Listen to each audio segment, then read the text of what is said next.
Electrocast. Being a marketer's no sweat. You just have to manage dozens of channels, launch hundreds of campaigns, score thousands of leads, and okay, fine, it's a lot of sweat. Unless you have HubSpot's AI-powered marketing tools to help you do all that and more. Get started at HubSpot.com/marketers. When it comes to towing, seeing is believing. That's why Chevy Truck's advanced camera technology offers up to 8 available cameras for 14 unique views, so you can focus on the view that really matters. Chevrolet, together let's drive. Learn more about Chevy Trucks at Chevy.com. Safety or driver assistance features are no substitute for the driver's responsibility to operate the vehicle in a safe manner. Read the Vehicle Owner's Manual for important feature limitations and information.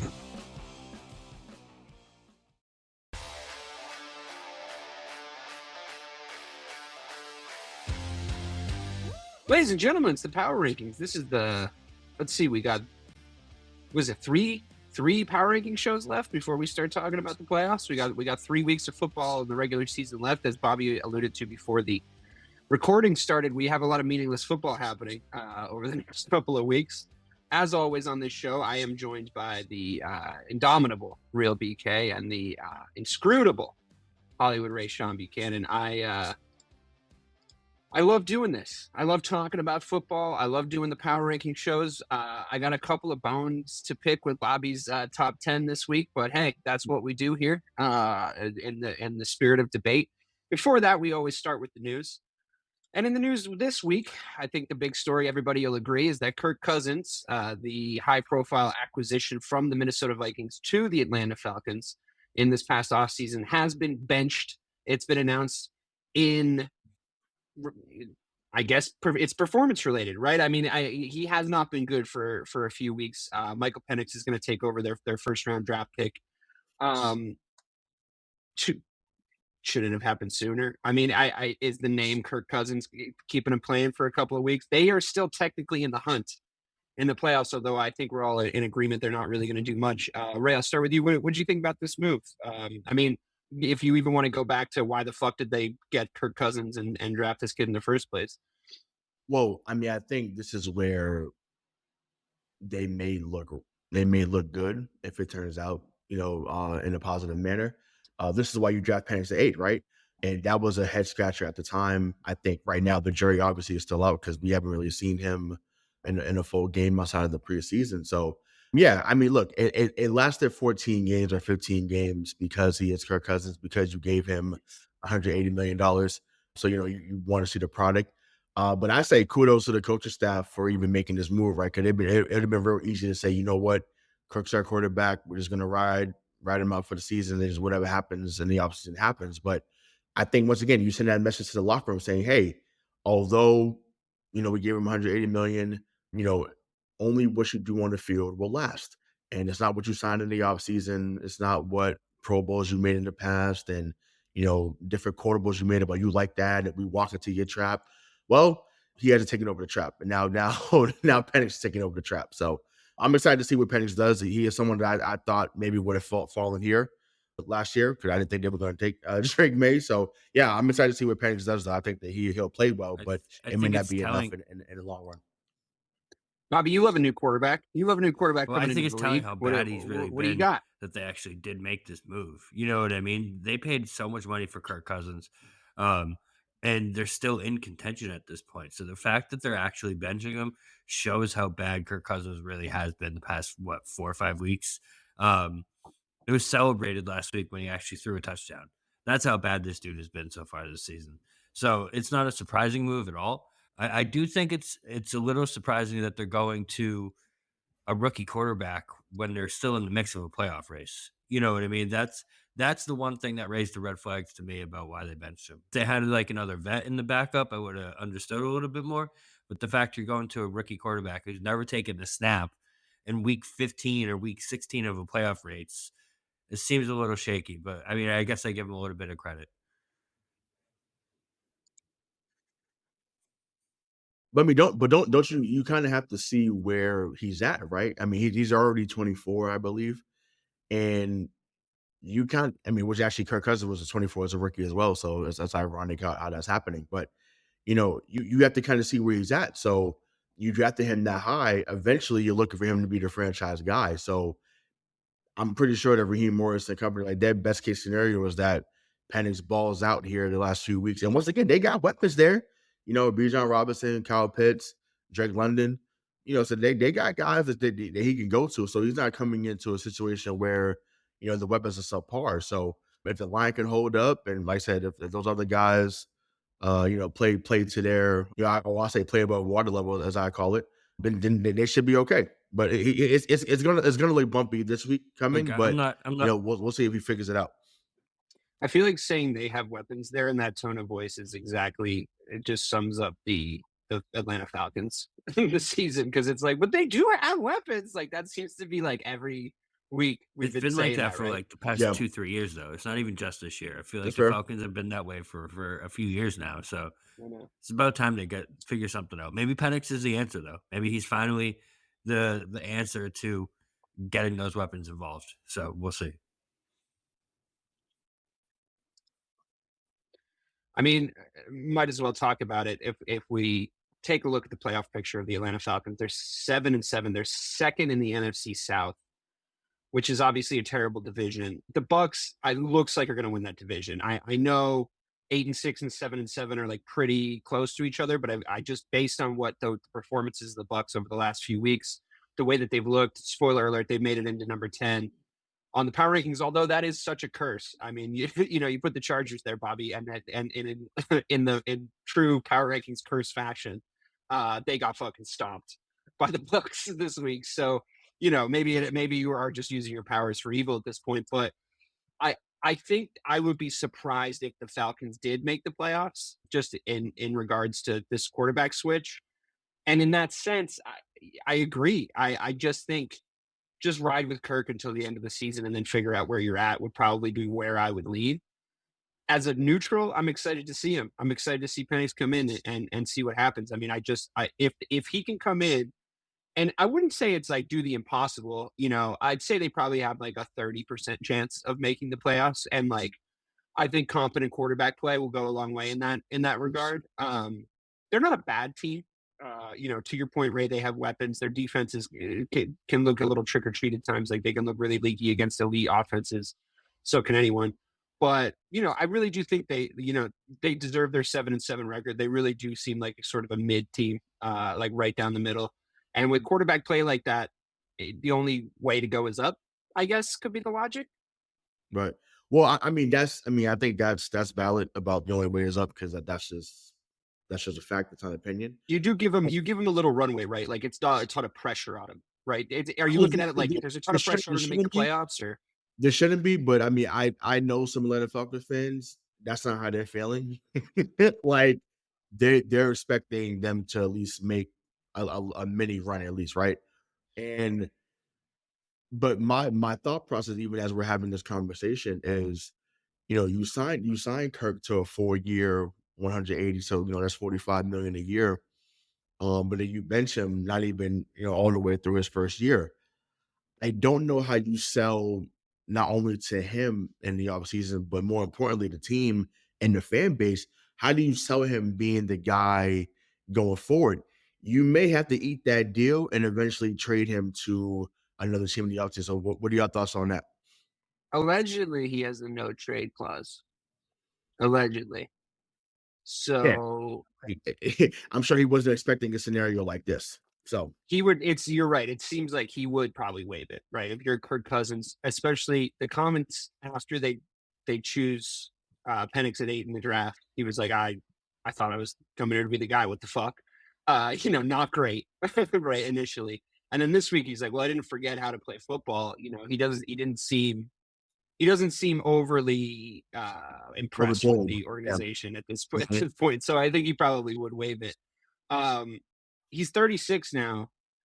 He's really sort of been the perennial almost guy, right? The regular season wonder, the can't Mhm. play under the lights guy. This is the criticisms we've been laying at his feet for years. Bob, like, what do you think? I mean, where does forget the Atlanta Falcons for a second? Where does Kirk I Cousins mean, go I from feel here? like it's anywhere that'll actually take him at this point.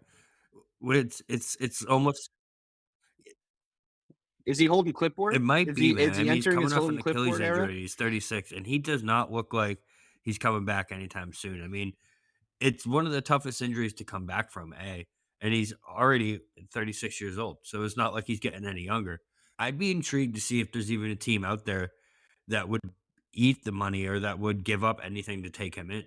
The only team I can think of is like the Jets or the Colts or a team like that is known for taking in those old quarterbacks. I can't think of a team. Cleveland maybe. Um, Cleveland. I mean, well, yeah, Cleveland could. I mean, the Giants could. I actually think he would do well in Cleveland. Honestly, I do, because it's a similar scenario to what he had or what he's had in Atlanta, or even in Minnesota. So when you got Jerry Jeudy has emerged as a really good receiver. You got David Njoku, you got Nick Chubb. So they have some pieces there as well. So he would play well enough for to be like, oh, like, he's doing it again. I mean, to me, he's really, and this is not about this is not disrespectful what I'm about to say, because I was a fan of this guy growing up. To me, he's a notch above what Chad Pennington was. I knew you He's were going to say that. I was. If you weren't going to say that, I was going to say. yeah, Chad. I'm like, that's yeah, well, yeah, that's one of my irrational quarterbacks that I just He's got a No, bad I love arm, Chad but Pennington. You I remember love that day he went like yeah. No, yeah, Yeah. for sure. Pennington had a noodle for sure. But do you remember that Pennington day when he was playing on the Jets where he went like 41 for 45, but it was like 180 yards or something fucking insane like that? Like that was the most Yeah, Chad I mean, Pennington stat when line ever. you're throwing 5-yard Wayne outs to Corbett, yeah. Laveranues Coles and Wayne Yeah. Corbett, and so it's just like, when you're throwing those, it's like it is what it is. And then obviously, he has Santana. Kirk's always had weapons though. Like Kirk, I feel like Kirk's always had guys. Yeah, I mean, Washington, not so much. I mean, he had like older Vernon Davis, but I mean, they did enough to kind of stay. Kirk, when he was relevant, I So, always had guys. I yes, guess it makes yeah, more sense. yeah. I mean, but to his credit, I mean, like I said, you get the first fully guaranteed deal in history. Shout out to his agent, and once again, he played well enough in Minnesota. And once again, Minnesota had not been this powerhouse franchise. Once again, when we grew up, the Randall Cunninghams, and then obviously, Randy Moss. I'm praying for him, hoping that he's doing better. But Randy Moss, the Chris Carters, Robert Smiths. It's like you think about that era, but it's like you don't think about Minnesota being this powerhouse. Well, at least in our era. Once again, Franz Harkinen is 50 years removed. That the Purple Eaters, that was a long time ago. So, but now, I mean, skill position wise, now. Oh, they're killing it. They're killing it. Once again, me and Dave joked about. We went back and forth on the Sam Darnold thing, and I thought that he'd be better. Like I firmly believe that he'd be better. There's no way, like that I or anybody else saw this type of season coming from it. It's unbelievable, unbelievable. Well, we'll come on and talk about that because they are quite high up in the power ranking. Yeah, but yeah. All right, well, cross-offs. We've crossed off a lot of teams, and I gotta say, guys, with only 3 weeks left, I think we need to cross off some more. I think we need to be a little ruthless today, and I'm glad I have a decent voting body here where we can come on to do this. But here's who we've crossed off so far: the Jags, the Panthers, the Raiders, the Browns, the Titans, the Saints, the Giants, the Jets, and the Colts are all gone, as well as the Bears, the Cowboys, and the Pats. They've all been taken out behind the woodshed. Our 3 teams represented here on the Power Ranking show. The Bengals. I hate to say it. I know that they have improved. I know that they're very, very skilled. Considering the division that they're in, considering the borderline insurmountable hill that they have to climb here. They're 3rd in the AFC North. They're behind the Ravens and the Steelers. That ship has been sailed. They have a divisional game against Cleveland coming up this week. They're 6-8. The Dolphins and the Colts and the Chargers are basically the teams they need to lose at this point. I don't see the Chargers losing 3 games so that the Bengals can get in, but I certainly don't see the Chargers losing 3 games and the Colts and the Dolphins not taking advantage of it either. They're both ahead of the Bengals right now. It might be time to cross those guys off. What do you think? 2024 Bengals. Joe Burrow is a legit. It is. Should be an MVP candidate, if not the runaway candidate to do so. And somehow his team is 6-8. I've never seen anything like it. But yeah.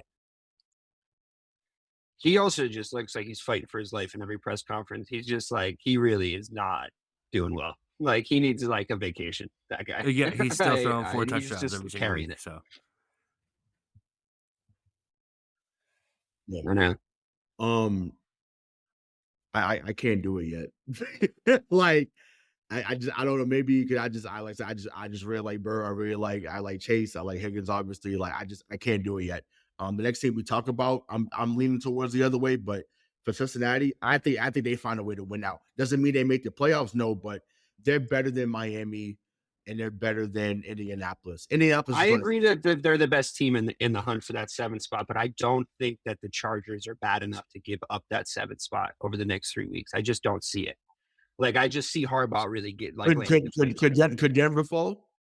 I mean, we'll talk about. I've been hoping for it. I've been praying for it all season, but I'm a little bit like, yeah, somebody could fall. lost. Yeah, they would maybe. They would have to lose out. Denver AFC and Los Angeles would both have to lose out for the Bengals to have it. Well, LA is not losing out. One or the other. One or the other. But that's 6 and they're the 6th and the 7th right now. So one or the other. I just think because I'm looking at it now. So so it's Baltimore 5, Denver 6, Chargers 7, then you have the Colts, Dolphins, and Bengals. I just think to me, I don't know who was on the Dolphins schedule or Colts schedule, but I just think that after as much as I like Anthony Richardson, like the stuff that we saw earlier in the season, I just think it's just so much for them to come back. I agree wholeheartely that the Bengals have the best chance out of the 3 teams, but I think I'll take that then as a fulcrum to go and knife those other 2 teams when the Colts are already knifed. They've been knifed for weeks, thank God. Yeah. But just based on the eye test half the time, right? But I think we got to cross the Dolphins off. Then we can't leave both the Bengals and the Dolphins on this list because we have to bet now at this point. We have to bet on like either one or both of these teams not making it. So if you're saying the Dolphins, I'm willing to do that. I don't trust Miami at all. Once again, not during this time of the year. I'm right, but I'm the one who came. We need 100% vote though. Like we need 100% vote. If you're vetoing the Bengals, we gotta try to. No, we I'm gotta with come it. together. The Bobby, Dolphins' offense is so the putrid and sad. They're so sad to watch at this point. Oh, they remind me of the Steelers of last year. That's how sad they are to watch on offense. They need to have a conversation in this offseason about Tua. It's time. Well, no, I mean the thing is the problem is he's gonna buy at least another year because he improved them so much because the guy that they brought in off the street couldn't do anything. Right, like that's what I'm saying. The options they've had are so bad that it's like when he comes out there, he looks like Dan Marino out there. It's crazy. So it's like he's gonna buy another year because of that alone. And once again, it hasn't been the connection that we thought it was going to be. I mean, yes, they've had some good moments for him and Tyreek Hill. I don't want to have revisionist history, but they've taken a step back with that this year. Tyreek stayed Tyreek. I'll say that. Like Tyreek left Kansas City and he stayed Tyreek. That's to credit to him. Right, but I'm like, Waddle, has had good moments. John Smith apparently. I mean, I think we can still say that he's had the best receiving core in the NFL for the last 2 years. Like, and he doesn't put up those kind of numbers though, right? Yep, he just doesn't put up those kind of numbers. Can I make you a pitch? So I don't have the contracts in front of me right now, so I don't know if this is even doable. But what would you say you could really get for Tua right now? Like a 3rd round pick? Could you get a 3rd round pick conceivably for Tua from someone that needs a QB? 2nd round, yeah. At least. You think a 2nd round pick? Who do you think would actively look for him though?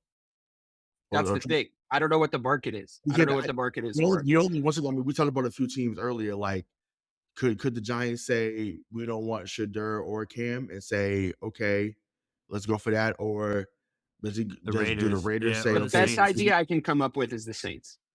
That's the best idea I can come up with. I mean, for him in the dome.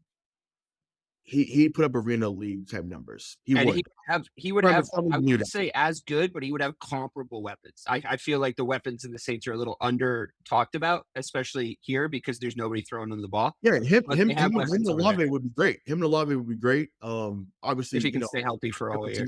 Yeah, correct. Right. Alvin Kamara obviously is a dog. So yeah, like they would absolutely do numbers. I feel like if and then Kirk Cousins to Miami, and then Mike McDaniel stays there. Who says no? Yeah. Mm-hmm. And now he's got Kirk thrown to this crazy He can run that offense. He can for sure run that offense, and he's shown, despite this big injury that he's obviously getting over, he's shown he can stay healthy for a whole season. He can give you a full regular season of football. Kirk Cousins has consistently done that, right? Mhm. So if you're Miami, is that really all you're asking for? Is this a consistent, healthy season of football at the quarterback position? I think that's really like what you're hoping for Yeah, next I mean, season. No? they've had a lot of turnover there. Really the last 20 years at quarterback. Like, they have not had a guy play for 5, 6 years straight for them. That's just not been a thing. They haven't had anyone good enough. Mm-mm. Nope. Like Tua is the best guy they've had since Dolphins. I don't know, Marino. Like No, best I would say Jay Fiedler. I'd give him that fine. run, you know what I'm saying? But it's just like, but yeah, Dolphins fans love it's tough. Tua, though. It's tough. You know, from They do. yeah, but I will You're right say about that. they do, but at the same time, it's like, because they're like, yo, it's been so long. It's like, yo, either find a way to get us, like, they're just like, yo, just get us to the playoffs at least. Like, may not win a Super Bowl, but just get us to I mean, the play. to take their perspective, like that, I don't think the offense is their issue really in Miami. I think the thing that I see them angry about the most is the fact that their defense is so incredibly porous and like doesn't show up in the games. And I think there's a lot of chatter. I think they like McDaniel over there, but I think there's a lot of chatter about how he is not equipped to build enough of a defense to compete with the skill set that he has. Like those guys, I think often when they're not doing so hot, that whole tree, I think, comes under scrutiny for like just sort of neglecting the defense, And I despite think having like the they flashes were and most they were modern kind of offenses in the soft too. NFL. That's On why. top of that, that entire tree, Right. right? There's Yeah. like what's the culture? Well, it's Yeah. always been finesse down there. The only time when we knew they was bringing the noise defensively, when we were kids. Once again, in our era. Once again, I don't know how it was in the '70s when they won back to back, The but 11-win Dolphins season, I think, was built on the backs yeah, of a good defense. right. But when you have Jason Zach Taylor, Thomas. Yeah. Zach Thomas, um, Sam Madison, Patrick Surtain Sr., Yeah, um, they had culture. They had a what's culture what's during it? that era for sure. Like, you had guys on there that were known to be elite at their positions, and they were elite at every level. So that's what it was. But they haven't had that type of defense. Once again, they tried to when they had guys like Xavier Howard. Obviously, they have Jalen Ramsey now, who was really good for a while. But I think they got Jalen Phillips as well back there. So they have some guys that can play individually. But for whatever reason, collectively, it just happened. But I think you brought this up a few weeks ago. If you didn't, I'll say it. I'll say it now. Maybe if McDaniel's looking to keep his job, you say, "Hey, Robert Saleh, what's up? Yeah, We work I brought together." up Saleh. I really want him as the Bears defensive coordinator. However, Well, everything right, but shakes out I'm next year. saying, when McDaniel know each other, so I'd be like, "Hey, what's up?" Yeah, I'm like, we he need, would be perfect wherever he goes to be defensive coordinator. Honestly, he would be perfect. I think yeah, everybody should be looking at him. That's absolutely. a good idea. Yeah, but I do agree with you, Bob. Like, I think it is sort of a cultural issue, maybe from that coaching tree's standpoint. McVay, I mean, I have a little bit of blinders for him. I really do think he's an awesome coach. And but I do think the Rams are like that too, right? Like they're built as a finesse team. I think and if they have any kind of problem, it is their defense, right?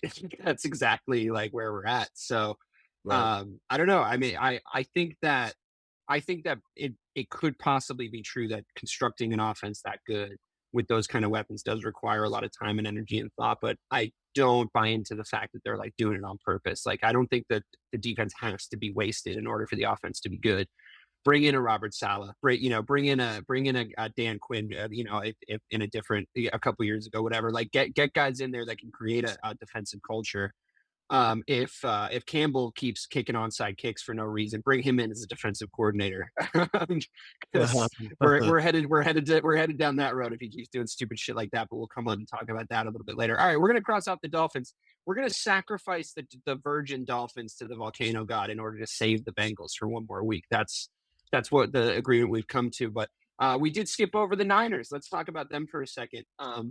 despite George Kittle trying his best to be the leader, I think he's displayed that he is this season, and trying to drag this team back from mediocrity, just absolutely riddled by injuries on the offensive side of the ball.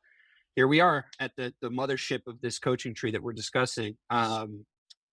Once the inevitable caught up to the San Francisco 49ers, the inevitable being what we said. Yeah, they're amazing on paper, but if all those guys that are very injury prone start getting their injuries and it all happens at the same time, you're in for this perfect storm. I don't know what's going to happen with Christian McCaffrey. I don't know if we're really ever going to see him like play football again at this point. There's a chance that we don't, um, with the kind of injuries that his body has sustained over the years. Mhm. I don't know. I don't know where they go from here. I they're going to have a little bit of a befuddling offseason, I think, because I think that this tanker is really hard to turn around. You know, that they're in year 2 of their 3-year window to win with this team that they've built, and it's not looking good. It's really, really not looking good. So I'm willing to cross them off for this season, to be totally honest. And I'm willing to have a nice discussion about what their offseason looks like, because I don't see a ton of I'm definitely maneuverability for down to them cross them off. with the way they've And locked themselves I in. think it's going to be a tough season to be a coach of the 49ers. I think it's possible that they look to move on from him, not fire, Yeah. but trade. And I've been hearing some interesting teams come up. That's I hope the Bears. that's the I hope the number one Bears team I've are heard taking is that the fucking Bears, call. To actually. be honest with you, Well, if sorry, you're not on the phone offering draft picks for Shanahan Yes. in Chicago, I you're was an also, absolute. but I'm like, okay, let me. Just, I'm glad that was Sapsec. I didn't hear the name too. Just said it because some noise was going on behind me. What? Why does he continue to get the latitude that he gets? Shanahan. Mm-hmm. Again, once again, the offense. Yeah, okay, great. The offense is great, but they've been to what 3 Super Bowls under this era, and they. I get it. I know it's I think crazy that's times. why. I mean, I think it's because he's. No, I You know, know, but he's, it's just like damn, like, but at some point, it's and I get it. The whole tree has been awesome, McVay and McDaniel, and so I know that that's where he they have kind of built reinvented offensive football. I think is why he gets so much latitude. Like I right, but feel I'm like like it I know it he's hasn't trying. helped as a one. Like McVay Yeah. won, right? McVay has won, and they just damn near built a super team down there, in LA, but. He's like, yes, is he an excellent coach? Absolutely. I'm not going to sit here and be and be dumb and not say it and say that. But I don't know. I just think to me, the errors never end well, right? And I feel like we're seeing a little bit of that now with Cincinnati. They may be shaking them next year. We're seeing it right now with San Francisco, despite the injury. And once again, when you have a player who says, "I'm not going to go back on the field," and it wasn't because of injury or something happened, you're saying that because you're mad about you're losing your starting spot, there's something going on over there culture-wise, You know and what that's though? the head coach. That's the problem. Can I say I will agree with you on one thing. I did get this really creepy feeling, and I'd be interested to know Bobby's thoughts on this too, because it is a generational thing for us. That was a real like Mike Shanahan team thing to have happen, right? And I feel like I was, when we were in his dad's era, there would be really well built teams that would all of a sudden get really weirdly leaky, right? And like the ship would start to all of a sudden like sort of unravel when we would watch those teams like in these very sort of dramatic ways.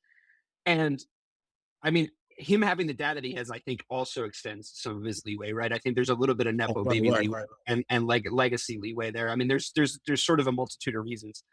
But I will say that happening, like I lean towards wanting to give him the benefit of the doubt there, because that the team did seem to react the right way.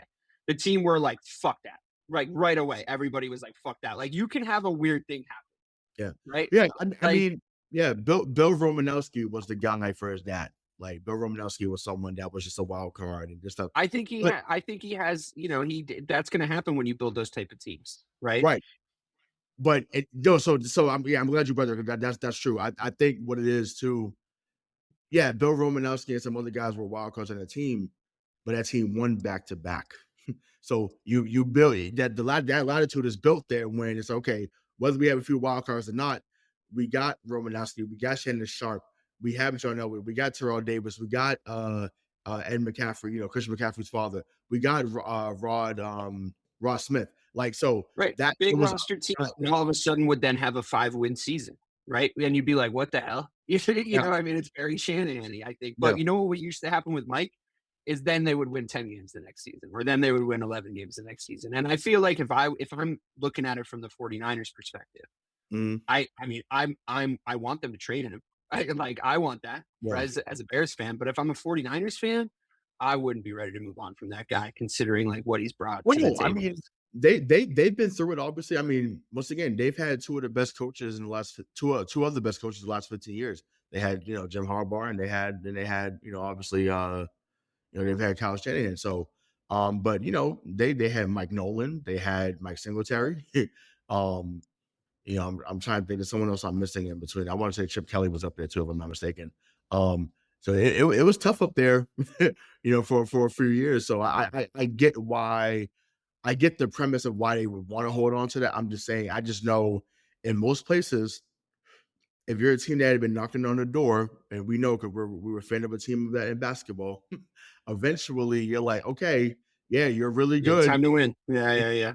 It's time to cash in that regard. So, and I don't know. I just think to me, you said the window was really close. Because we saw it in Buffalo, right?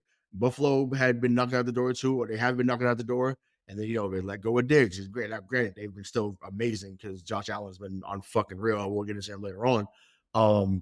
But it's just like I don't know. Maybe there's some things that have to move and get some new blood in there to kind of help them get over the hump. But right now, the current iteration, as good as they are, is they're not going to get the job done, in my opinion. Yeah, I mean, they did go 6-10 in 2020, and then rattled off a 10-win, 13-win, and 12-win, seasons after Mhm. that.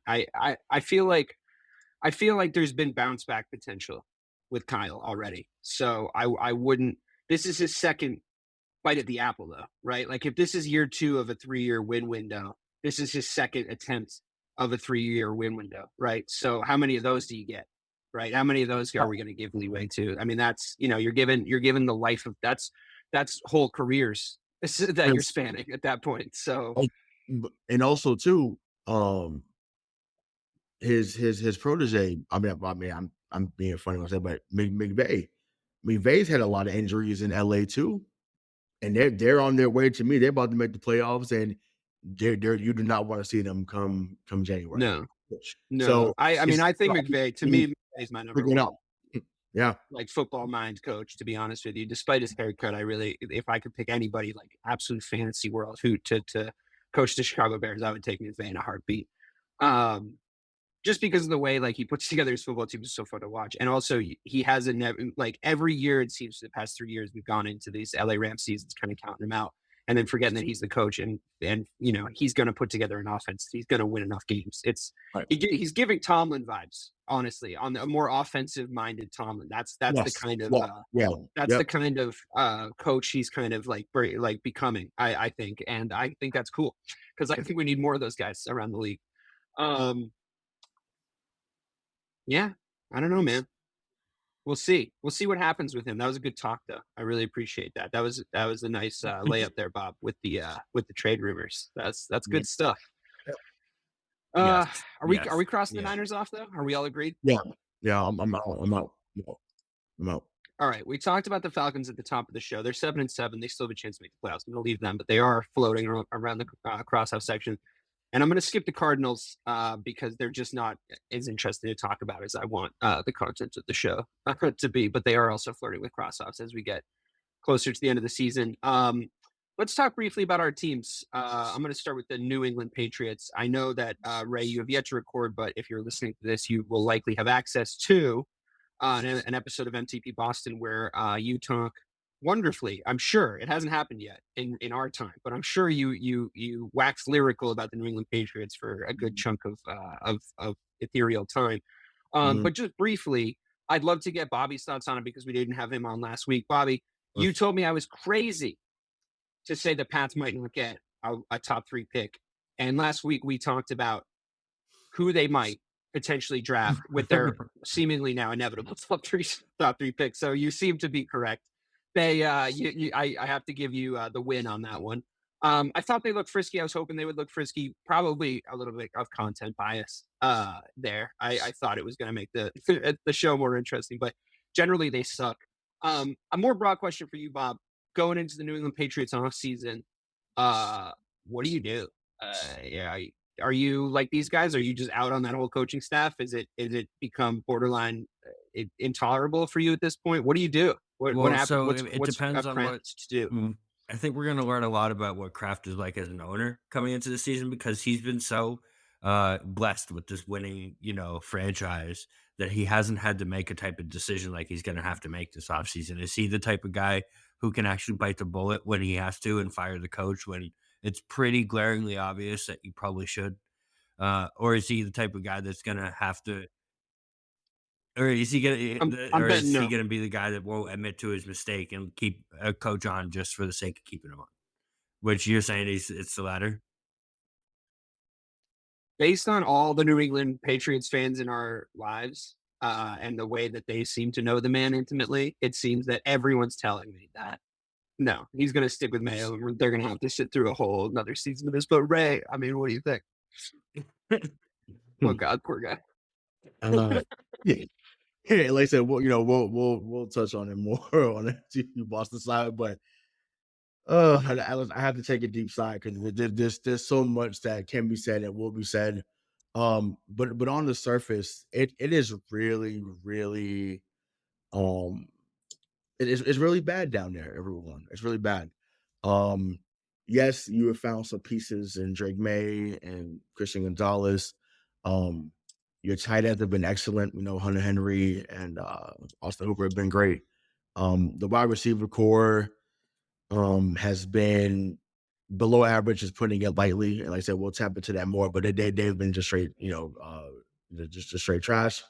And then the defense, which has been a calling card for the longest time, has been subpar as well. So there's a lot of things that need to be fixed, a lot of things that need to be addressed in the offseason. Yeah, it looks like they're gonna get a top 3 or even top 5 pick. To me, I know a lot of people are clamoring for Travis Hunter.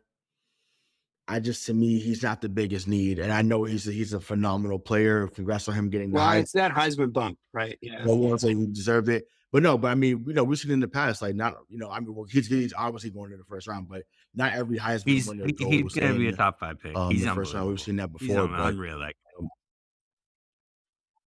yeah, no, I he's said like, the Pats should go for him last week when we talked about potentially who they need. I know it's not. I know it's the flashy pick. You probably need an offensive line. And it's like they and we talked about. I was like, you got your Jaylen Brown, now you need your Jason Tatum. That's what we talked about last week. Yeah, and it's just like I don't know if Hunter is that. Once again, he could very well be.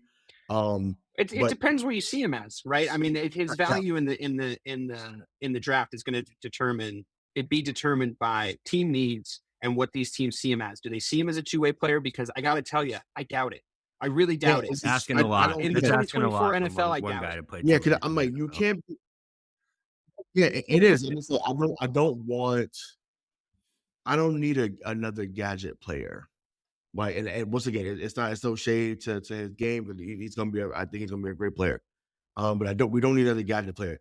So if you go get Kelvin Banks from Texas, or you get Will Campbell as a guard, we talked about ad nauseum. I think Will Campbell is the smart money. I think if he's fallen to either of our teams, Banks has the tackle. Banks has the tackle because if they're projecting Will Campbell to be the guard, which they got a window at the guard possibly tackle though. I think right. Yeah, sure. Too. I'm saying for that's high value for New England's team. They needed that. Like we most definitely need a tackle. Like, there is no like, oh, let's get a hybrid. No, you need a left tackle that's going to protect Drake May's blind side for years to come. Like that is a given. So now they address that in free agency and they get they beef up that line. That's I think the moves. To me, drafting offensive line, take it from a guy who's like watched his GM try to draft offensive line over the last few years. it takes a while to get good at that, all those positions, center and left tackle specifically, right? So if your center is like 27 or younger, like look at Bobby. What's the center for the Cowboys, Bobby? The young guy, the blonde guy. What's his name? By that, You're blanking too. Oh, have we lost yeah. Bobby? Well, I mean, but No, okay, I'm still but here. for instance, like the Cowboys line when But if you're under 25 as a center, right? no, but, yeah, That's tough. If you're under 25 as a left tackle, that's tough. It's a tough position to learn. We put a rookie in it at left tackle. The Bears did against the Vikings. It looked absolutely abysmal, right? but yeah, So mhm. I just go to the free agency. I implore you to Right, go to the free yeah, agency and for that's guys where, that are proven. but and even just and this is to add more salt to the wound. Jonah Williams was someone that the Patriots apparently was going after. Jonah Williams recovers a fumble and scores a touchdown against New England on Sunday. And I'm like, oh, like, and he had a pretty good game, blocking as well. But I'm like, wow, like he comes in there, he now ties some of your wide receivers with one touchdown. He blocks pretty well, but because Chukwuekorfor was more was a cheaper option, you chose to go with him. So it once again, it speaks to where Robert Kraft is mentally. It speaks to just ownership in Boston overall. Like I said, we'll get into that on the other show. But it's amazing to me where they have just dropped the ball in that regard. So once again, be aggressive in free agency. Once again, if you beef up the line good enough, then go get Travis Hunter at 3, if that's the case. Absolutely. If you beef up the line and you get a T. Higgins, whatever, absolutely you take Hunter at 3 for sure. But that's only if you get some home runs in free agency, then you do that. But if not, you got to go with the safer route. You got to go with the tackle. You got to. Because you have to Cooper Beebe. the ball. So. Cooper Beebe is who I was thinking of, the center for the Dallas Cowboys. yes. He's a great example of, he's a rookie. He's really good, right? But it's tough to put the whole responsibility of the offensive line on a rookie. You know what I mean? It's a very difficult thing to do. I think it's a tough position to play. A lot of times you see guards rotate in there and excel in their 4th, 5th, 6th year. It's hard. You got to build a whole offensive line in New England. You can sprinkle in a couple young dudes, but it's sad. And once again, I want to get off this after that. It's depressing to keep speaking about it, but for the last whatever years, regardless who was in power and coaching, whatever, even from the Bill Parcells era, right? Not even Bill. It was Pete Carroll drafted Damian Woody. They had a guy named Bruce Armstrong that was left tackle for years. Then you transition to Matt Light, Joe Andruzzi, Dan Connolly, Mike Compton, Stephen Neal. So the fact that I can name these guys lets me know, like you don't tell me they got to figure that out. You have to get 5 guys that can block. What's it that the Nate Solders? Like you have to find that. it's the best thing about listening to Tom Brady's commentary on Fox, which is painful at times, but he is getting a little bit better. And the best thing he talks about is the offensive line. The way he breaks down the offensive line makes a ton of sense, because he talks about his offensive line like they were his best friends on the team. Like he really like leaned into that whole attitude of just like, these are my dudes. These are the guys keeping me alive. He wasn't yelling at his O-lineman. You could see him yelling at skill guys. You could see him yelling at coaches. Like he would, by that last season in Tampa, he was screaming at just about fucking everybody except for his offensive line, right? That just wasn't something you ever caught Tom Brady doing. And if you want Drake May and you, I think on paper can look at him and say, that's our guy. Don't commit a Cincinnati Bengals on that poor son of a bitch. Don't make him that dude. Go and get him some protection. Let him shine behind some protection. And you got to spend money to do that. So, I mean, to Bobby's point about, we'll see what kind of an owner Robert Kraft is. Yeah, I think you need to drop dough on the offensive line this offseason. I think that's what you need to do. Absolutely, but we'll see. We'll see. On that note, let's move on to what kind of an owner is the Dallas Cowboys owner. Oh, we already know the answer to that. He's a huge piece of shit. Jerry Jones and the Dallas Cowboys. Bobby, haven't really gotten your thoughts on these guys in a few weeks. not super fun to watch. I'm sure you're languishing in the post-Dak injury era. Although I don't think your quarterback play has been all that terrible, to be totally honest with you. Kind of like, why'd you give Dak all that money? Not that terrible, to be totally honest. So, where are you with the Dallas Cowboys? And again, same question: what does your ideal offseason look like? Is there room to move this ship? The ideal offseason is firing Mike McCarthy. That's the ideal offseason. That's what needs to be done. If that's not the move, then I don't know what is. I've been seeing a lot of talk saying that he might actually lose his job past couple of weeks with this Cooper but that can't happen. Can't have another season of Mike McCarthy trying to lead Dak Prescott championship because it's not in the cards for these Cowboys. So that's the move that needs to happen. Is Mike McCarthy needs to go. To be honest, it's been an ugly couple of weeks of football.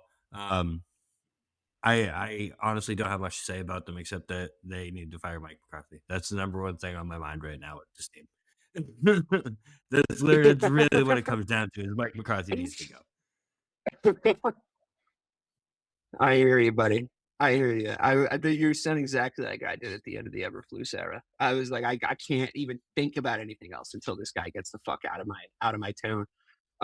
It's true though. I mean, it's incredible that they didn't address their running back issues in the offseason. I do think that some emerging talent has happened across your skill positions. That's helped. I do think you have a good O-line and a good base to build.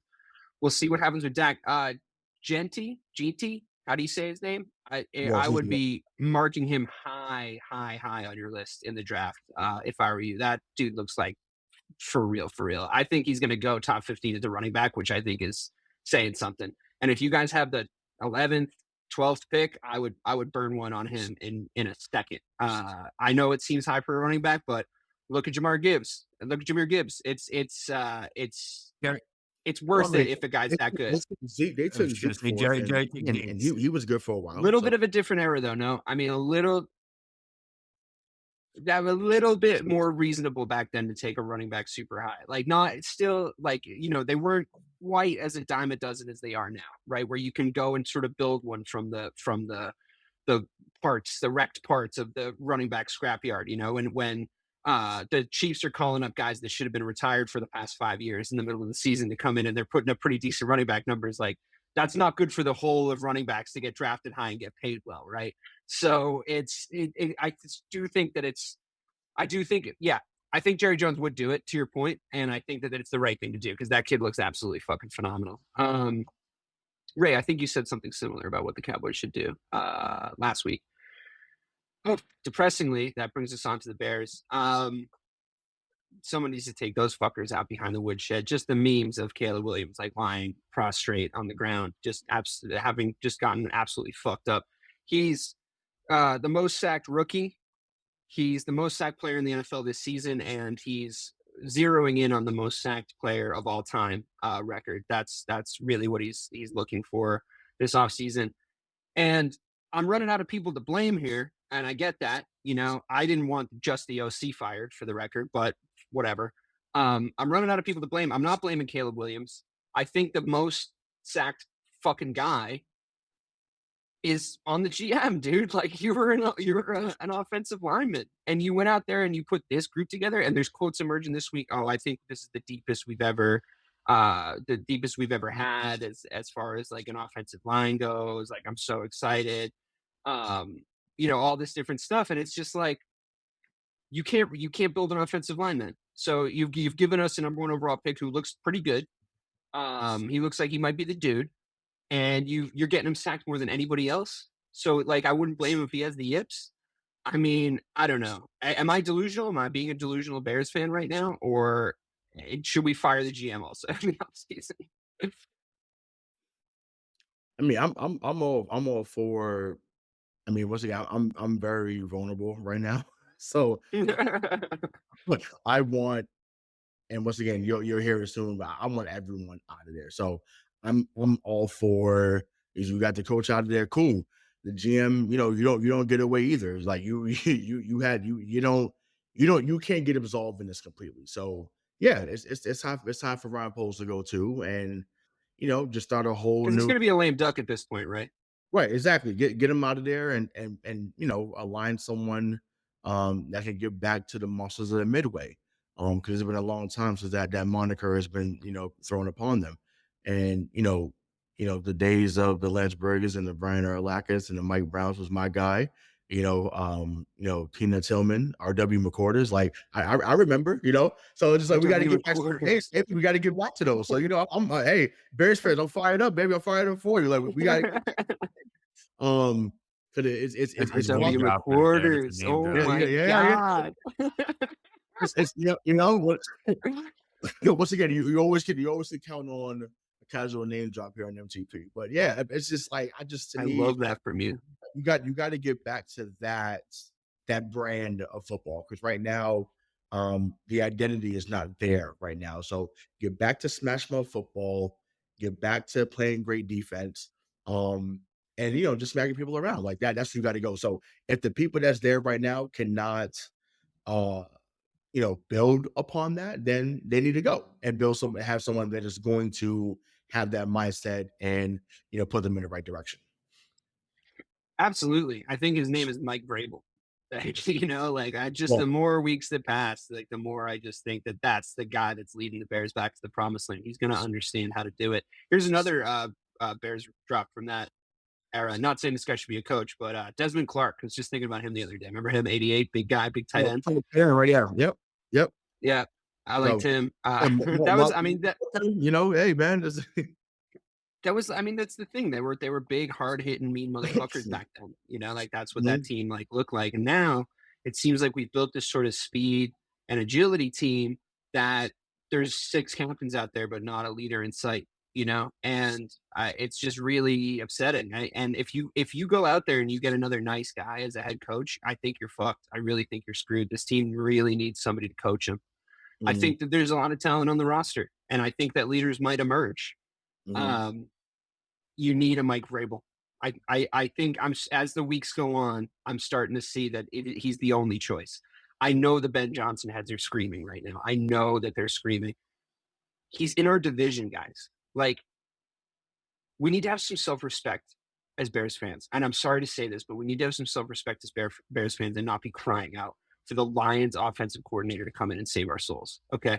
What we need to do is we need to reach out to an organization that built up a great football mind, like a New England Patriot, Mike Vrabel, to come and save our souls through a culture change, right? Because bringing in a Ben Johnson it's not even a good fit for him, I don't think. I think he needs to go to a place as a head coach where he can build something from the ground up, and be given the keys to the car, because he's inheriting a team that isn't his, and they're not.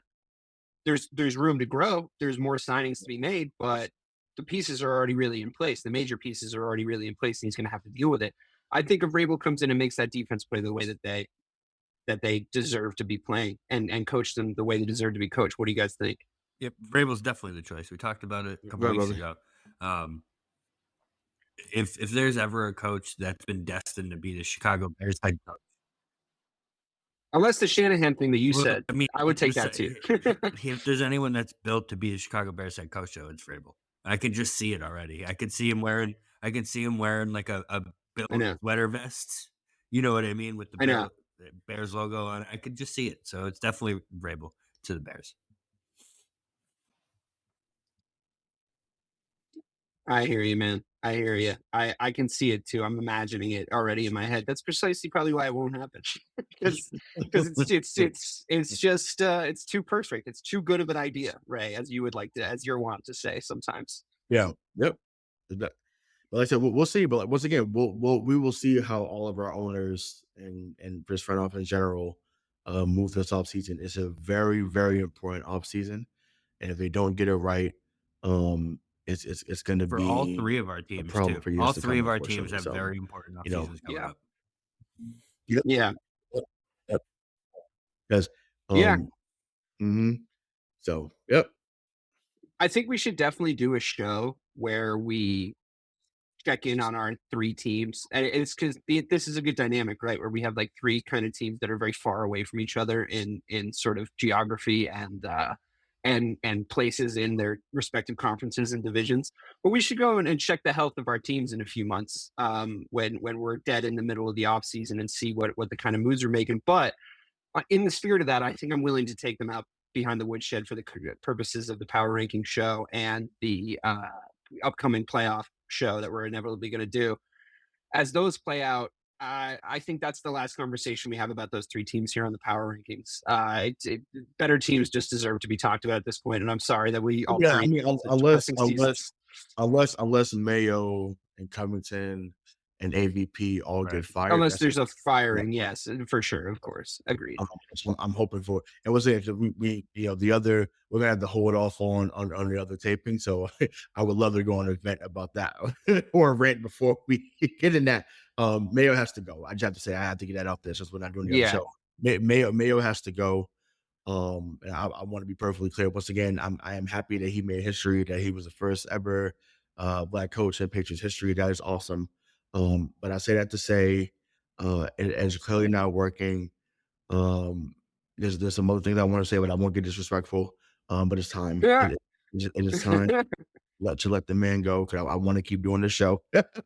But it's time for him to get up out of here. Once again, you gave him a shot. He just doesn't have it, and I don't think that he really wants to coach. When you're making the statements that he's making at times, it's showing. Uh, it looks like someone that doesn't want to be there. And yes, part of it could be the losing, and you're like, man, I can't. We keep losing every week. But I just think that some people coaching is in you. It's not on you. It's in you. And I don't think that is really in him to coach.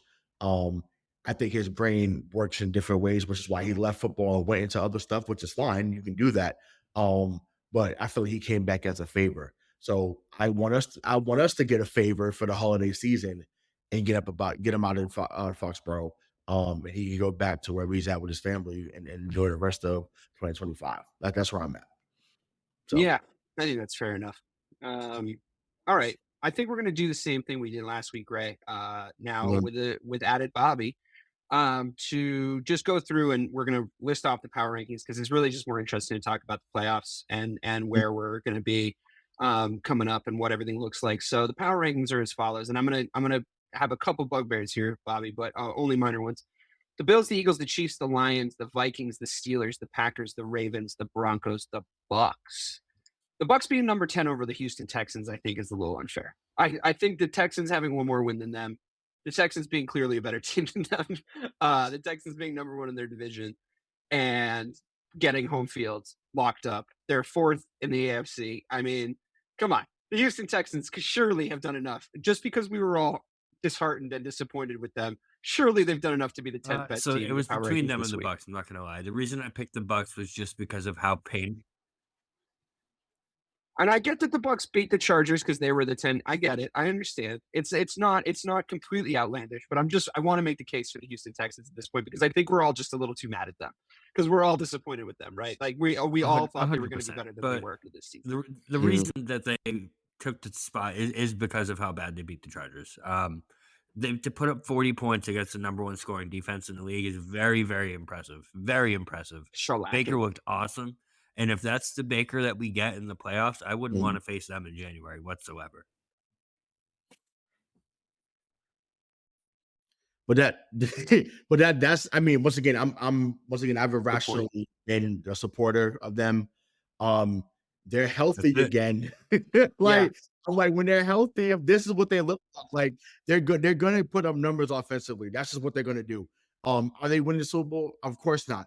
But once again, just like last year when they suck and they beat Philadelphia last year, like they will find a way to beat you in the wild card weekend if you take them lightly. And that's all I was saying about them. Like he's good enough to get you a playoff game, maybe even two on a good week. So yeah, him and Mike Evans. Like I said, listen, Mike Evans first. Mike Evans 2 TD weeks are my favorite things. You know, I Yeah, love watching Mike Evans haul down 2 sick touchdowns. You know, I love that guy, and I think that offense is really root forable. You know, and I really do genuinely get it. And Baker sort of having a resurgence after getting Clevelanded, I think is awesome. And Baker being the kind of guy that's going to come out and say like, oh, I've got to get him 1,000. I got to get Mike 1,000-yard season. I got to get him 1,000-yard season. Like this is stuff we're rooting for in football, and it's good.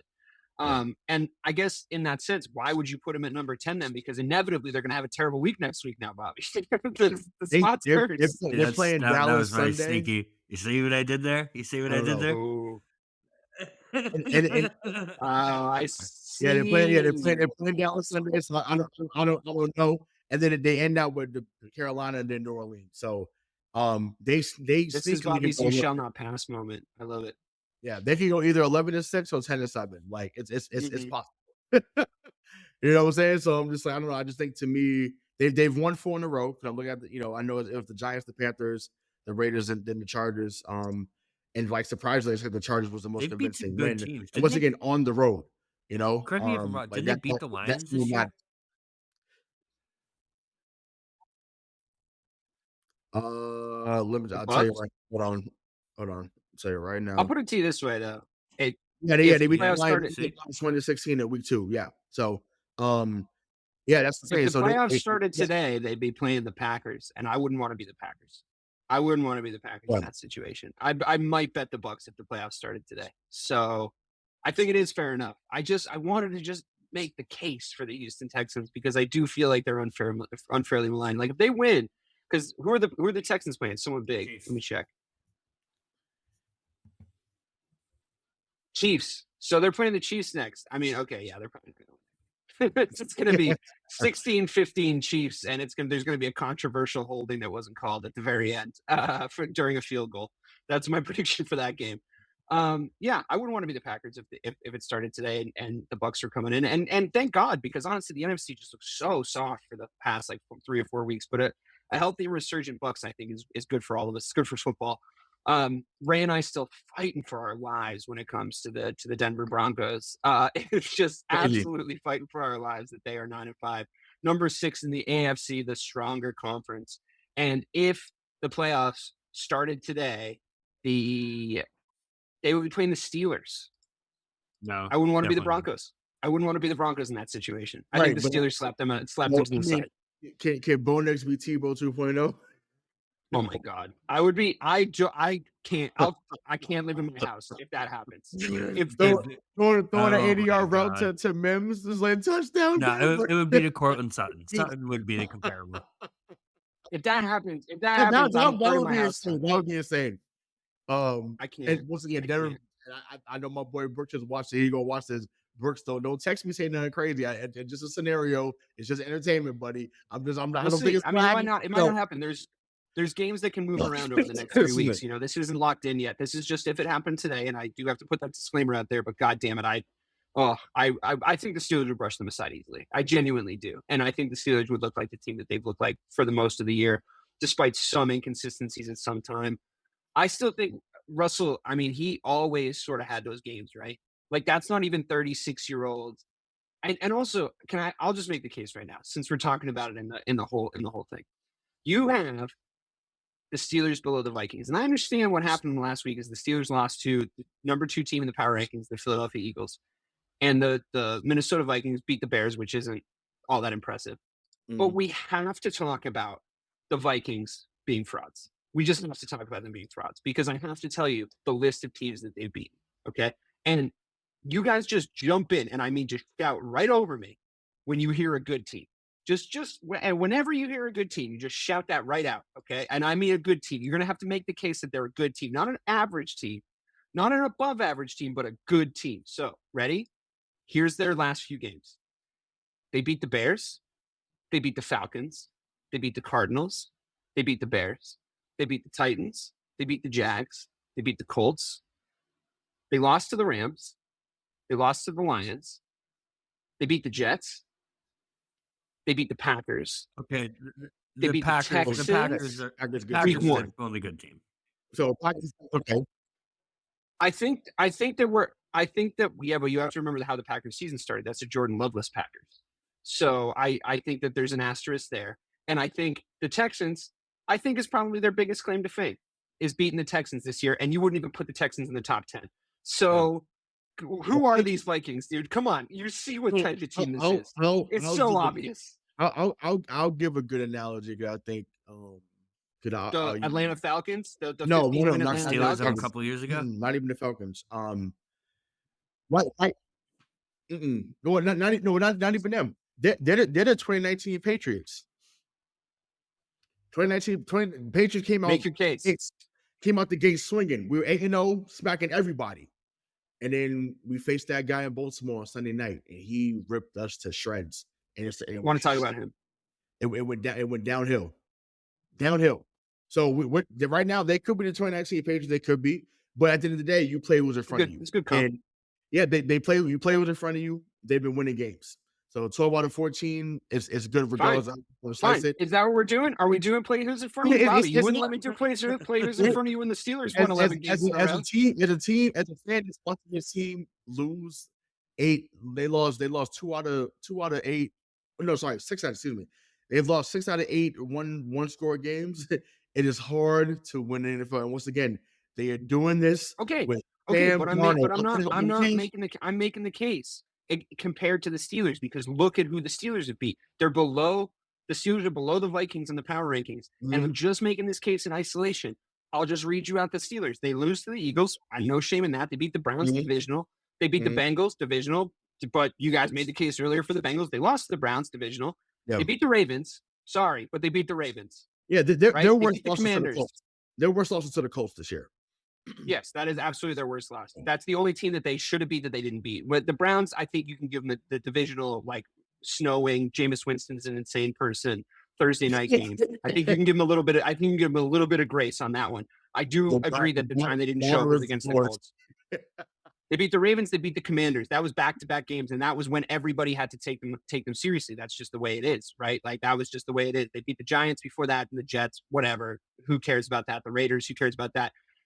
They were in a pretty competitive game against the fully healthy Cowboys and lost by 3 points. So that could go either way. They beat the Chargers, who were 10th on this list last week. So, you know, they're at least flirting with the top 10. They beat the Broncos, who are inexplicably, you know, on this list every single week because they're winning a shitload of games. Not a lot of people can say they beat the Broncos. And they beat the Falcons at the start of the year when the Falcons were playing well. They beat the Falcons when the Falcons were playing well, which was in the first 6 weeks.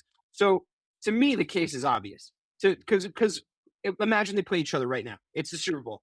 It's an AFC, NFC, inexplicable matchup. Somehow, the Vikings have made it all the way to the Super Bowl. And not that inexplicably, the Steelers have made it all the way to the Super Bowl. Who wins?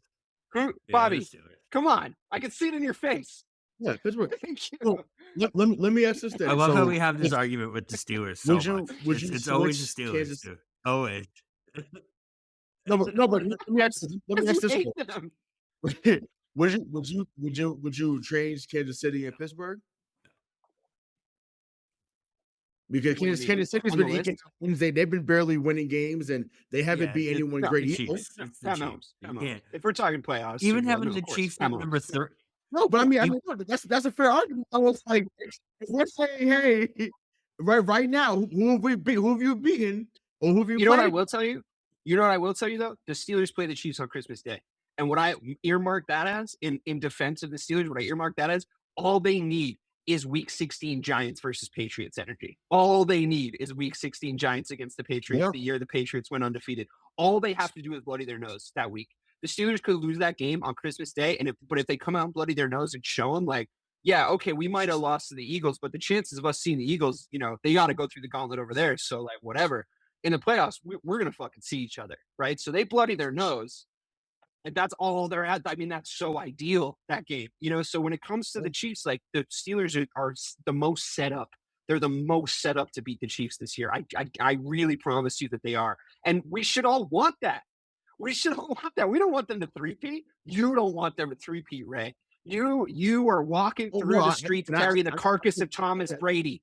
You don't want them to three-peat. I said at the beginning of the year, I was like, if they go on and do that, because I think they're going to. If he does, I do too. He put that cap on his feather. So, but I've conceded to that, and I'm totally fine with it. Once again, do I still believe that Tom Brady's the best? Of course I do, because I'm a Patriots fan. So I mean, I just don't want to have that argument. When you went 3 in a row, or if you went 3 in a row, that's pretty undeniable at that moment, regardless of what people want to say. That's once again, men lie, women lie, numbers don't lie. So if you win 3 in a row, Hey, that's it's 2010. We're on our way to the club. yeah. You know what I'm saying? So just like that, that's just what it is. But I don't know, man. No, we'll see. Like I said, yeah, Even Pittsburgh will be even a tough having the out. Chiefs at number 3 right now. It's good though Even right having now. the Chiefs at number 3 right now just seems like it's so counterintuitive because, like, yes, it makes sense that I have the Bills and Eagles above them the way the season is going, but god damn it. Do you guys really think that any of those teams are going to beat the Chiefs in the playoffs? Like, if we did that game that we always play, the Chiefs are going to come out on I top mean, again. If Buffalo if Buffalo offensively plays the way they've played recently, they have the best shot of anybody because there's no one that can score like them in AFC besides Baltimore might be Kansas able to, City. yeah. Baltimore. No, they can't. Can we actually have the Josh Allen Lamar? Can we have the Josh Allen Lamar quotes? Baltimore's not putting up 40 the way that Buffalo put up 40. That's not No, I understand. But what I'm saying is I want to have the Josh Allen Lamar Jackson conversation because okay. I don't want to be that guy. But if we're talking MVP race, I think Lamar clears it. I just think he clears it again. And I know it's boring. And I know that the national conversation is going towards Josh Allen because of how he's played over the last few weeks and honestly over the course of the season. And I really do understand why people are saying what they're saying about him. But in every conceivable metric, Lamar is still better. He's thrown like 10 more touchdowns than him. Like he's just better. It would be 3. It should be his third in a row, right? Would it be third in a row? No, it'd be second in a row. Second in a row. Oh. Yeah, it'd be second in a row. He won one in 2019, so no, this would be a second in a row. But right. Listen, I have loved how he's looked this year. Talk about Lamar. I just know when you lose the weapon that Diggs lost in the offseason and Stephon Diggs, and people said all your success was tied to 14, and you wouldn't be much without 14. And he's come out looking like how Matt Stafford looked when he lost Calvin Johnson, and they're slinging it all over, and they're giving totally fair in context. Yeah, that's where I feel like he'll probably, if he does win it, that's what the people are going to go with. There were major Baltimore added weapons too. If Lamar wins it, obviously. Josh Allen lost weapons and Baltimore added weapons. So right, correct. Yeah, I mean, fine, but it's fine. But that's all well and good. But I do think that's what's sweeping everybody up is the Josh Allen sort of hero ball. You know, like he's looking like he's playing a full game of NFL Street out there. It's insane. It's a lot of fun. It's a lot of fun to watch, and he does look like Roy the Rover's out there. You know, he looks like he's winning the game by himself. He's putting the team on his back. It looks awesome. But I'm just looking at the way they call the MVP every year. If you're a betting man, I wouldn't bet on Allen. I really wouldn't, because if you just look at every conceivable metric, every single metric that seems to get taken into account, he loses on every single one. It's more a Mike Marcangelo approach in the MVP voting every year, I promise. Otherwise, Pat Mahomes would win every year, right? Otherwise, Mahomes would be the favorite this year, right? Even though he's not playing his best, he was who won last year or 2 years ago, by the way. Who's the last player we've seen went 3 in a row? It was Favre, right? Let me go back. I got the list in front of me here. Let me go all the way back. Manning won 2 in a row. Yeah, I feel Rodgers like won 2 in a row a couple times. Favre won from 95 to 97. And he easily was the best quarterback. A couple running backs. Sean Alexander and LaDainian Tomlinson back to back. That seems like a far away shout. Peyton Manning and Steve McNair split it. Kurt Warner, Brett Favre. Okay, yeah. Well, okay. Asterisk. Brett Favre split it with Barry Sanders. So gotcha. I don't know. Okay. I think a pure 3 in a row probably trumped that, right? Gotcha. So okay, yeah. So if there was any player to split it with, I mean, my God, I mean, totally. I mean, just give it to Barry Sanders though. At that point. Like looking back, it's like, what the fuck? Yeah, just give it to Barry Sanders. But yeah, it just goes to show just how dominant that position has been. But yeah, I think that I don't know. I mean, we could see a split again. It could be a split of Lamar and Josh. I would think that would be cool. Actually, that would be something sweet. I would be into that. That would be the only Yeah. other viable option. Like, there's no one else that to me is even close. I've been Besides trying to make the case for Saquon. I've been trying to make the case just because if you're going to choose from any position that's not quarterback, if it was week 8, I get Derrick Henry, but I think over the course of the season, I really do think well, Saquon's been like he's had a LaDainian Tomlinson level 20 years season, and we ago, gave it to LT. So yeah, I was saying 20 years ago, we would have given it to Saquon easily. yeah, 100%. Yeah. Easily. And I don't see how It's not going to happen. I'm just saying that. I don't see how you can't give it to Josh or to Lamar at this moment. Obviously there's still a few weeks left in the season, but once again, Josh Allen has a resurgence, and like I said, we talked about him being the guy in that division once Brady No, left. he's a ton of fun to watch. Honestly, he really is. I'm not trying to be a little Debbie Downer ass bitch about it. I'm really not trying to be that dude. It's just that like with different viewpoints, but I mean, it's just like I just think to me, it has to be them two. Jared Goff has been awesome in Detroit too. Because it's just funny what was said about his career. Yeah, no. He was going to be a guy. But for them to be 12-2. Once again, Jared Goff was written off in no, totally. I wrote him off. and For fuck's sake, I was all done with him. So once again, that's probably more of a feel good story than anything else. Because of how far they've taken off. But like I said, just when you look at if he had a few more games like how we had last Sunday, some of Goff we had 2 for 500 and find that like insane. That was wild. Because I remember him in Super Bowl 53. That guy to where he's become now, there's no way I thought that guy would throw for 400 yards in the game, like ever. yeah. No, I agree. I really do agree. And he's definitely proven me wrong. I'm willing to admit that at this point in time. Okay, just real quick because we've run out of time. I wanted to talk briefly about the Lions. Mm-hmm. That was not a good performance, and it was not a good performance in the sense that like all the things you might potentially be worried about with the Lions, like the fact that they've been able to sort of patch their defense back together. What does it look like against a really elite offense? Yeah, I mean, Campbell's been making the right decisions. What happens when the game's on the line? Does he have another skittish, like weird thing? It was a playoff preview game, right? I mean, as much as obviously they're in different divisions, playing games of that magnitude, different conferences, playing games of that magnitude against teams that elite gives you a little bit of a playoff preview vibe. And I'm worried that their defense is too injured, and I'm worried that Dan Campbell is going to make a really dumb, boneheaded decision again in the playoffs. I'm really genuinely worried about both those things, and I'm really pulling for the Lions, man. I don't want to see the Eagles come out of the NFC. I truly don't. I want to see someone spoil the Eagles party.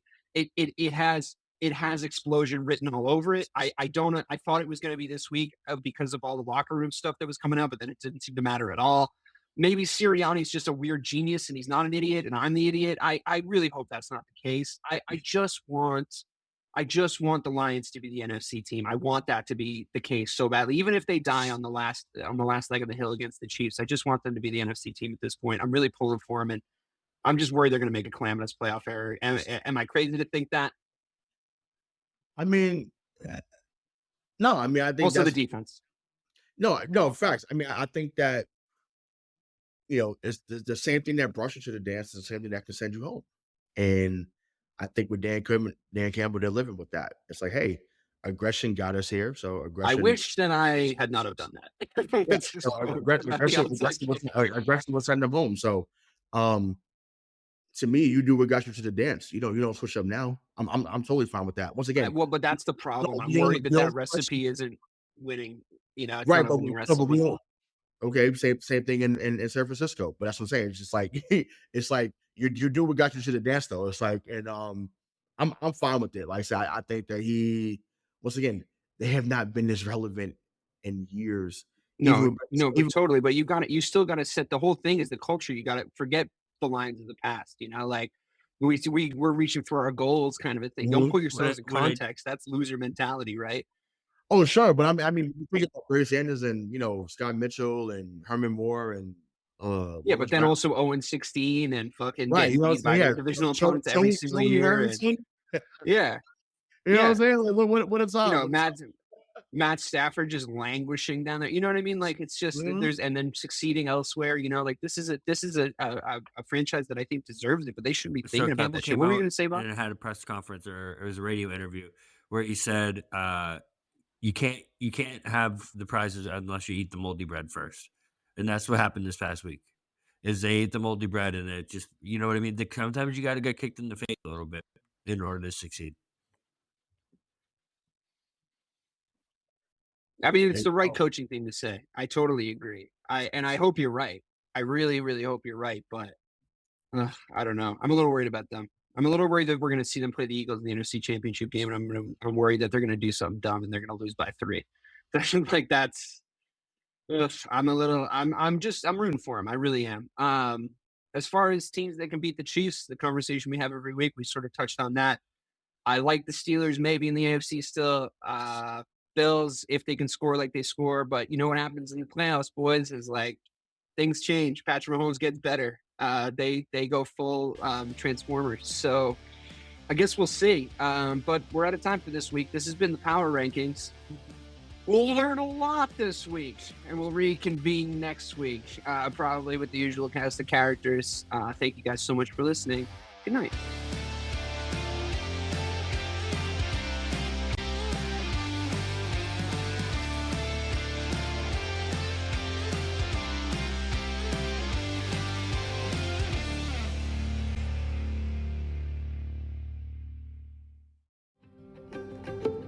Have you ever wondered what actually happens in Congress every day? Stay informed on Capitol Hill's daily happenings with a concise, factual summary of the Senate and House of Representatives' activities from the previous session, free from bias, on the Congressional Record Daily Digest podcast. Subscribe on your favorite podcast platform and discover the process from the heart of U.S. politics. The Congressional Record Daily Digest, an Electricast production. Electricast. Hey guys, it's Miriam Love here, and I want to share something very special with you. Check out my new release, All In, the Spanish remixes, out now on Electricast Records. And always remember, be love, share love, all love.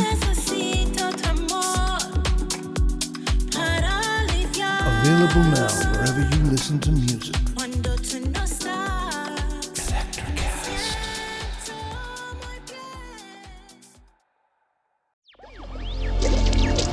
Electricast.